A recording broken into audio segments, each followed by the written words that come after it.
سے بتاؤ، مسجد جاتا ہے تو جلدی سے بھاگنے کی کوشش کرتا ہے. بولیے یہ بات صحیح ہے غلط ہے؟ میں جواب دیں اگر میری بات سمجھ میں آ رہی ہے. صحیح ہے نا؟ سنیما گھر جاتا ہے 3 گھنٹے آرام سے بیٹھ کر پوری مووی دیکھ کر کے آتا ہے نا. تھوڑا سا فرق سمجھا دیں. ایک مسجد ایسی ہے جو پترے کی بنی ہوئی ہے، اس میں ایئر کنڈیشن بھی نہیں، کسی میں پنکھا ہے کسی میں نہیں، کہیں ہے کہیں نہیں. چلچلاتی دھوپ ہے دوپہر کی، آپ ظہر کی نماز کے لیے گئے. جب آپ ظہر کی نماز پڑھنے کے لیے مسجد میں انٹر ہوئے، تھکان تھی، چہرہ بجھا بجھا سا تھا، مسجد میں ایئر کنڈیشن بھی نہیں، پنکھا ہے بھی یا نہیں، آپ نے سکون سے نماز پڑھی. توجہ چاہوں گا، سکون سے آپ نے نماز پڑھی. جب آپ نماز پڑھ کر کے مسجد سے باہر نکلیں گے نا تو چہرے کا رنگ کالا نہیں، چہرے پہ نور نظر آئے گا. ہوگا نا؟ جواب دیجئے ہے یا نہیں؟ لیکن یہی بندہ تھیٹر کے اندر 3 گھنٹے بیٹھا، ایئر کنڈیشن بھی ہے، کھانے پینے کا سامان بھی ہے، لہو و لعب کا سامان بھی ہے. خدا کی قسم پوری ذمہ داری کے ساتھ عرض کرتا ہوں، 3 گھنٹے پکچر دیکھنے جانے سے پہلے جو اس کے چہرے کا رنگ تھا نا، پکچر دیکھ کر کے نکلے گا تو چہرے کا رنگ کالا ہو گیا ہوگا. ایئر کنڈیشن میں بیٹھنے کے بعد 3 گھنٹے گناہ کی وجہ سے چہرہ کالا ہو گیا، اور گرمی کے موسم میں پترے کی مسجد کے اندر جا کر نماز ادا کرنے کے بعد چہرے پر نور آ گیا. یہ کس نے عطا فرمایا؟ یہ پالنہار حقیقی نے عطا فرمایا.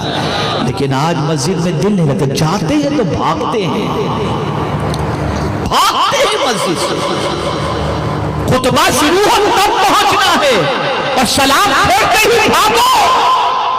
صدیق اکبر رضی اللہ تعالیٰ عنہ فرماتے ہیں، جس کا دل اللہ کے گھر میں نہ لگے اس کو اپنے ایمان کا جائزہ لینا چاہیے، اس لیے کہ روئے زمین کی جنت مسجد ہے اور مسجد میں دل ایمان والے کا لگا کرتا ہے. قرآن سننے میں دل نہیں لگتا. کوئی قاری قرآن اچھا قرآن پڑھ رہا ہے، بلکہ آپ دیکھیں رمضان شریف کے اندر اچھے قرآن پڑھنے والے کے پیچھے کتنے مقتدی ہوتے ہیں، اور یعلمون تعلمون پڑھنے والے کے پیچھے کتنے مقتدی ہوتے ہیں. کہتے ہیں کہاں جلدی ختم ہوتی ہے تراویح، چلو وہاں چلو. کہاں صحیح پڑھا جاتا ہے وہاں نہیں. بلکہ امام صاحب اگر نماز کے اندر قرأت لمبی کرتے ہیں تو ٹرسٹی کے پاس شکایت پہنچ جاتی ہے، بھائی ذرا امام صاحب سے کہو تھوڑی چھوٹی نماز پڑھائیں. یہ حال ہو چکا ہے. اور گانے اتنا سننے کا شوق کہ پہلے تو ایئر فون لگایا کرتے تھے، اب ایئرپورٹ آ گئے، پتہ ہی نہیں چلتا سن رہا ہے سنا رہا ہے کیا کر رہا ہے. دونوں چیزیں ہوتی ہیں نا، اس لگا ہوا ہے، جا رہے ہیں، چلتے چلتے گانا سن رہے ہیں، بیٹھے بیٹھے گانا سن رہے ہیں. میں پوچھنا چاہتا ہوں کہ گناہوں کے شوق نے اور گناہوں کے دلدل میں ڈوب جانے نے ہمیں اتنا تباہ کر دیا کہ آج ہماری زندگی سے سکون ختم ہو چکا. میں ایک بات عرض کروں گا میرے نوجوان بھائیوں بچوں، میں دیکھ رہا ہوں ایک بڑی تعداد نوجوانوں کی ہے. سن لو، ابھی آپ کو گناہ بہت اچھا لگتا ہوگا، ابھی لڑکیوں سے چیٹنگ اچھی لگ رہی ہوگی، ابھی کسی سے مسکرانے سے بات کرنے پر اچھا لگتا ہوگا. لیکن جانتے ہیں میں آپ کو ایک زندگی کا میرا اپنا واقعہ بتاؤں گا. میرے ایک دوست، ان کی بھی داڑھی کے بال سفید ہو گئے، لیکن بیٹے کے قدم تھوڑے سے ڈگمگائے ہوئے تھے. تو مجھ سے انہوں نے کہا یار ذرا میرے بیٹے کو سمجھاؤ تم. میں نے ان کے بیٹے کے پیچھے محنت شروع کی، سمجھاتا رہا، فون پر سمجھاتا رہا، کبھی ملاقات میں سمجھاتا رہا. بیٹا سمجھ گیا کہ میرے باپ نے لگا دیا ہے ان کے پیچھے. ایک دن اس کے باپ نے مجھ سے کہا کہ حضرت میں گزارش کرتا ہوں اب میرے بیٹے کو مت سمجھانا. توجہ چاہوں گا جوانوں، غور سے سنو. وہ باپ کہہ رہا ہے کہ میرے بیٹے کو نہ سمجھانا.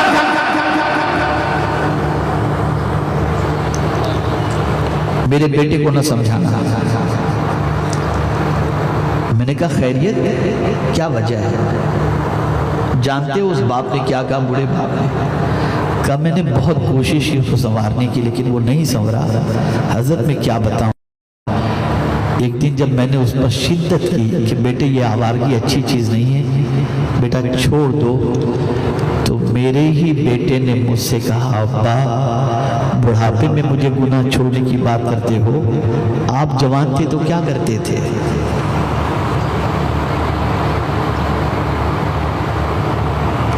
آج جوانی میں گناہ کر رہے ہیں نا، بڑھاپے میں یہی گناہ کانٹا بن کر کے چبھے گا، یہی گناہ پلٹ کر کے آئے گا، یہی گناہ اولاد کے سامنے شرمسار کر دے گا، یہی گناہ منہ دکھانے کے لائق نہیں رکھے گا، یہی گناہ تباہی کے تہانے پر پہنچا دے گا. بچیاں بھی اپنی ماں سے ایسا کہتی نظر آئیں گی اور بیٹے بھی اپنے باپ سے اس قسم کی باتیں کرتے نظر آئیں گے. ڈرو گناہ سے، بچو. اور قرآن نے تو واضح لفظوں میں کہہ دیا وَذَرُوا ظَاهِرَ الْإِثْمِ وَبَاطِنَهُ، چھوڑ دو، وَذَرُوا چھوڑ دو، چھوڑ دو، ظاہری گناہ بھی چھوڑ دو اور باطنی گناہ بھی چھوڑ دو تم. اس لیے کہ گناہ کی طرف جو تم کو ابھارتا ہے وہ کون ہے؟ ان الشیطان لکم عدو فاتخذوہ عدوا، شیطان تمہارا دشمن ہے، تم بھی اس سے دشمنی کرو. جب کبھی شیطان تمہیں گناہ کی طرف بلائے تم کہ تیری نہیں مانوں گا میں اپنے رب کی مانوں گا، اس سے دشمنی کرو. پڑھو لا حول، پڑھو اعوذ باللہ من الشیطان الرجیم، بھگاؤ اسے. اور میری یہ بات سن لو، آج مسلمانوں کی زبان پر حکمت کی بولی اس لیے نہیں آتی کہ مسلمانوں نے اپنے آپ کو گناہ میں ڈھکیل دیا ہے. جب مسلمان گناہ سے اپنے آپ کو روکتا ہے نا تو اللہ تعالیٰ اس کے سینے کو حکمت سے بھر دیتا ہے اور پھر اس کی بولیوں کے اندر حکمت کے بول نظر آتے ہیں. بچو گناہ سے، بچو گناہ سے، ڈرو اللہ سے. اے رسول اعظم صلی اللہ تعالی علیہ وسلم کے دیوانوں، اب سوال یہ پیدا ہوتا ہے کہ انسان گناہ کرتا کیوں ہے؟ پھر مجھے ایک بار پوچھنے کی ضرورت محسوس ہو رہی ہے کہ آپ لوگوں کی سمجھ میں بات آ رہی ہے. ذرا بلند آواز سے جواب دیں گے تو مجھے اطمینان ہوگا کہ بات سمجھ میں آ رہی ہے. سمجھ میں آ رہی ہے آپ لوگوں کے؟